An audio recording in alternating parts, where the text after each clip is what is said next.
उत्तर प्रदेश के बाराबंकी में traffic police ने ध्वनि प्रदूषण करने वालों को कड़ा संदेश दिया, क्योंकि ट्रैफिक पुलिस ने तेज आवाज करने वाले साइलेंसर, अवैध हूटर और ज्यादा शोर मचाने वाले हॉर्न को जब्त कर बुलडोजर से कुचल दिया।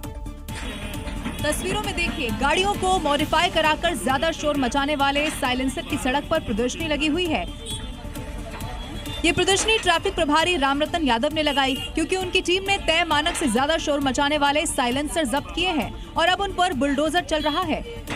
बाराबंकी में कराया जा रहा है, साइलेंसरों पर बुलडोजर चल गया है। बाराबंकी की पटेल किराए पर पटाखा साइलेंसरों पर बाबा का बुलडोजर चल गया है।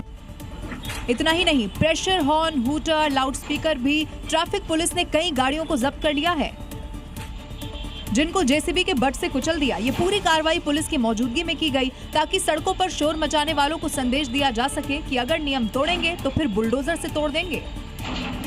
उत्तर प्रदेश के बुलंदशहर से एक दर्दनाक हादसा सामने आया। भारी बारिश के बीच स्कूल से घर लौट रही 11 साल की मासूम नाले में गिर गई, जो कि घंटों बीत जाने के बाद भी लापता है। एनडीआरएफ, फायर ब्रिगेड और पुलिस और साथ ही नगर पालिका की टीमें अब लगातार रेस्क्यू ऑपरेशन चला रही हैं। लेकिन एक लापरवाही ने प्रशासन के दावों की पोल खोल कर रख दी, क्योंकि प्रशासन की लापरवाही के कारण ही चारू घर नहीं पहुंच पाई। लापरवाही के कारण ही चारू के घर वाले रोते बिलखते बच्ची के मिलने की आस में है। जरा ये सीसीटीवी देखिए, जिसमें दिख रहा है कि रास्ते में घुटनों तक पानी भरा है। स्कूल से निकले ये बच्चे इसी पानी से निकलकर घर जाने को मजबूर है। इनमें चारू भी दिखाई दे रही है, जो यहाँ के बाद से लापता है, क्योंकि सिस्टम की लापरवाही का नाला उसे निगल गया। घटना के बाद रेस्क्यू टीमों ने पहले नाले और बाद में काली नदी तक तलाशी अभियान तेज कर दिया, लेकिन कई घंटे बीतने के बाद भी बच्ची का कोई सुराग नहीं मिल सका। लोग नगर पालिका पर गंभीर लापरवाही का आरोप लगा रहे हैं कि बारिश से पहले खुले मैनहोल नहीं ढके गए, नालों की सफाई का काम नहीं हुआ। लेकिन जो भी है, इस बार 11 साल की मासूम चारू सिस्टम की लापरवाही का शिकार हो गई।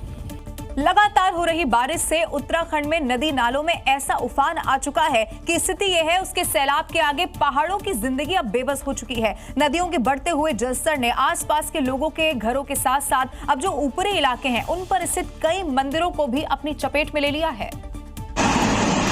देखिए कैसे रुद्रप्रयाग की विश्व प्रसिद्ध कोटेश्वर महादेव गुफा अलकनंदा के उफान में डूब गई है। मंदिर परिसर में खौफनाक सैलाब बह रहा है। इन सब के बीच श्रद्धालु जान जोखिम में डालकर गुफा के भीतर जाने की जिद में हैं, जिन्हें रोक लिया गया। वहीं अलकनंदा के साथ मंदाकिनी नदी ने भी रौद्र रूप धारण कर लिया है, जिससे आसपास के कई मंदिर अब डूब चुके हैं। अब जरा त्यूणी में उफनती नदी का ये रौद्र रूप देख लीजिए, कैसे एक मंदिर किनारे से होते हुए सैलाब बह रहा है। टिहरी के घनसाली इलाके में भी भिलंगना और बाल नंदा नदी उफान पर आ चुकी है। रिहायशी इलाकों के बीचों बीच उफनती नदियों से लोग सहम गए हैं। उत्तराखंड के ऊपरी इलाकों में सैलाबी मंजर के बीच प्रशासन ने नदियों से दूर रहने और सतर्क रहने की अपील की है। 30 जुलाई से सावन की शुरुआत हो रही है। ऐसे में शिव भक्तों का कावड़ मेला जलाभिषेक के लिए कावड़ लेकर अब निकल रहा है। इन्हीं में से एक शिव भक्त की नोटों की कावड़ ने हर किसी का ध्यान अपनी ओर खींच लिया,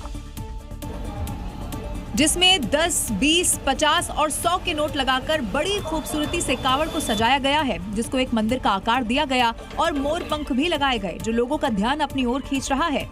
आए थे, हर साल आते हैं वो बाबा के नाम पे, तो हमें मंदिर में मतलब ये नोट जो वो देने थे किसी तरह, तो हमने कावड़ में लगा के अब जो ये नोट है मंदिर में दिए जाएंगे। तस्वीरों में देखिए, एक एक करके कावड़िए इस कावड़ को लेकर बम भोले के जयकारे लगाते हुए आगे बढ़ रहे हैं, जबकि उनके पीछे पीछे एक कार चल रही है, जो कि हरिद्वार से गंगा जल लेकर दिल्ली के हर्ष विहार से शिव मंदिर में जलाभिषेक करेंगे और फिर कावड़ में लगे नोटों को मंदिर में दान कर देंगे। इस कावड़ में करीब 50,000 के नोट लगे हैं।